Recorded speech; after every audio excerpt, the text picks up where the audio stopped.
All right, so we're here in Cape Town. You can see it more behind Whit. I don't know. There's Table Mountain right there. Behind me, you see our Airbnb. But yeah, we just wanted to jump in here and talk a little bit because we saw God really show up in a very tender and personal way on our flight out here. Small little miracles, and I feel like we've been on here enough talking about hardships, difficulties, warfare, things like that. And so I just wanted to have a little time to talk about miracles, reminisce with you, Whit, about miracles. Yeah. So why don't you tell us what was the first one? Well, it was right off the bat, which I was so incredibly grateful for because I was feeling kind of the heaviness of saying goodbye. Oh yeah. To experience and just realizing like this is it. Getting dropped off at the airport's a pretty real and heavy moment. Yeah, and we have 4 massive, tall luggages. And then Maverick, who's just like so excited and not really understanding, obviously. And so he's like, bye. And then wanting to like run, right out of the gate. And so already I can feel myself being so short with Maverick. Like, no, this is serious. Like, this is stressful. So we're at the kiosk and it is pretty busy and they're not working, and so I felt like my stress was just rising and rising quickly. And then we go to put our oversized luggage. Found out it was oversized. That we could weigh it right by our check-in area, and found out that we were in 2 bags. We were 15 pounds over. Yeah. 8 in one and 7 in another. So there's no moving 3 shirts from one bag to the other that's gonna fix this. And our every bag was like full to the zipper. Yeah. Our backpacks, like everything. And so the woman was asking like, hey, you have 15 pounds. Can you move it somewhere else? And we looked at her just totally hopeless. Like, hopeless. We have no room for like maneuvering anything. We're moving our lives to South Africa, and she just like looked at us. You have $500 in overages if you can't fix these bags. And so then she's like, look, weigh it one more time. And so we put the bag on the thing, and she was talking with us about how could we move things, and she like took it into the inside. And I was like, whoa. But we hadn't paid anything. Yeah, we hadn't paid anything, and we hadn't moved anything. I'm like, how are we gonna move stuff in the bag if it went in there? And then she's like, hold on, I'll be right back. And she went and talked to another woman. I overheard, yes, he's got a Jesus hat on. I heard her say that when she was like talking to the other lady. But yeah, then she came back and asked us to put the other bags on, still weighing over. And then she was just taking them inside. Putting the tags on them, putting them like on the carousel behind her. Yeah, they're going. And so we're like, okay, so this is the point where we're gonna pay $500. Yeah, that we did not budget. Like that was not part of our plan. And then she's like, you're good to go. Yeah. And I almost started crying. Yeah, and then I just wanted to run and give her a big hug. But I didn't know like how hush she was trying to be. And so I was like, thank you so much. And then we were walking, and Jake's already like into the next, like, what do we need to do? Where, like, and I'm like, let's just take a moment. This was literally a miracle. And so, yeah, after we got through security, I just cried and was just like thanking God over and over and over. Just like, you see us. You did go before us. I know another place that I personally saw God show up it seemed small, but it wasn't small, because I was on the flight. So we've got a 5-hour flight, and then a 6-hour layover, and then a 14-hour flight.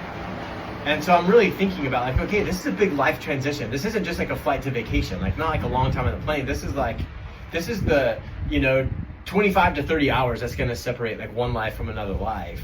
And so I really wanted to spend some time with the Lord on that flight. There's like windows. Maverick's gonna be watching a movie here or asleep here, but I'm not gonna be asleep. And so we were in one of those windows, and I was really, I just felt this hunger to read the Bible. But in my effort to try and like not pack too much stuff onto the flight, I only brought my phone, and I was gonna read the Bible from my phone, but the Wi-Fi was not working that way on the flight. I could only get iMessage. So I was like, dang it. I'm like, oh, well, I have some scripture memorized. I'm just going to sit here and replay it, right, from my brain. So I sit there and start praying. As soon as I do, my phone buzzes, which is kind of weird because I was like, I didn't even know that my iMessage could go. And it was someone that we had only met a week or two before at a church that we had been going to temporarily. And she just divinely texted saying, I was praying for you just now, and God said to send you Psalm 67. And then she literally sent it, like copied and pasted. And so now I had Psalm 67 there to read, to, you know, and it was super applicable and, you know, encouraging and all those things too. But even more than what it said, it was just the miracle that I had it in the moment that I was wishing that I had it. So there were so many of those moments sprinkled throughout that so long traveled, felt like 2 days. We just had grace and favor from the Lord. And another one that comes to mind is over on our 6-hour layover when we got into the United Airlines lounge. Oh yeah, we got into the lounge for free. Yeah, instead of paying, you know, whatever. Or having to walk around the airport in Newark for 6 hours. How did that make you feel? I loved it. I remember at one moment just watching Maverick. He had some Avengers toys that we were like slowly doling out. He didn't have them all yet, right? We kept surprising him. Hey, there's another one. And so he had maybe 2 at this point. And he was playing with them in the airport lounge. We kind of found like a little kind of secluded area near the coffee machine that people weren't using. And so he was playing with them, and people were kind of noticing him playing with them. And they were smiling, you know, whatever, as he was doing that. But also, I was just so grateful that he had just a safe place to play. You know, that he was just there. He could walk around, he could move, knowing we had a 14-hour flight coming up next. We had just gotten off a 5-hour flight, and he wasn't like stuck sitting, and we weren't like, stay here to be safe. You know, like if you were in the airport at large, he couldn't just be running around. It just felt really taken care of. And when we were in that lounge, we met Claire and Rolith. Nice, good movie. Yeah. How was that? Tell me about that. Oh yeah, it was so comforting. Like they're grandparents to their own grandchildren. Loving watching Maverick play with his Avengers. Yeah, just so sweet to Maverick, so engaging with him. From South Africa. Yeah, they just got to share all about Cape Town and things to watch out for, and it felt like such a gift to meet them and be in that lounge with them for a bit. They had come from North Carolina, we had come from LAX, but we were both in that same lounge, and then they were gonna be on the flight with us. We actually saw them, they're only a couple rows behind us, so every time I took Maverick to the little airport bathroom, I would have to give him a wave. But I think one of the cool things was that they knew people here. They loved Jesus, for one thing. They knew people here in Cape Town who were missionaries or have ministries. And they're like, oh, we need to connect you. We need to connect you with these people. Let's figure out how to do that. So we exchanged phone numbers, knowing that we were going to lose our U.S. number when we got here. But hey, let's just try to make it work, kind of thing. And so when we arrived, we didn't really connect with them right away. We weren't able to meet these people. But then in like an entirely other story, we ended up at this church, which would be kind of its own video about how crazy that was. But I'll just tell you that we're just Googling churches, you know, right? Like looking for, hey, where can we go this Sunday? We had only been here 3 days. And so Maverick ends up in Sunday school, which is kind of scary. That, you know, we're like, yeah, all right, Maverick's going to go in this class and we're going to be out here. And so he does that, has a great time. And then that evening, so Sunday evening, I get a text message from Claire. And it says, hey, Maverick was in our friend's daughter's Sunday school class.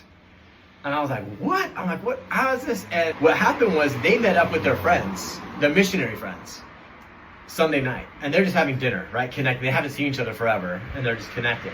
And in that conversation, where their daughter is also with them, their daughter says, hey, I had an American boy in my Sunday school class today named Maverick. Because they were telling them about meeting us, right, at the lounge. And then she says, I had a boy named Maverick in my class, and his dad's name was Jake. She's like, oh my gosh, that's them. And so now we got connected. Then we connected with the missionary couple. We'll probably see them next week to go have coffee or lunch or something.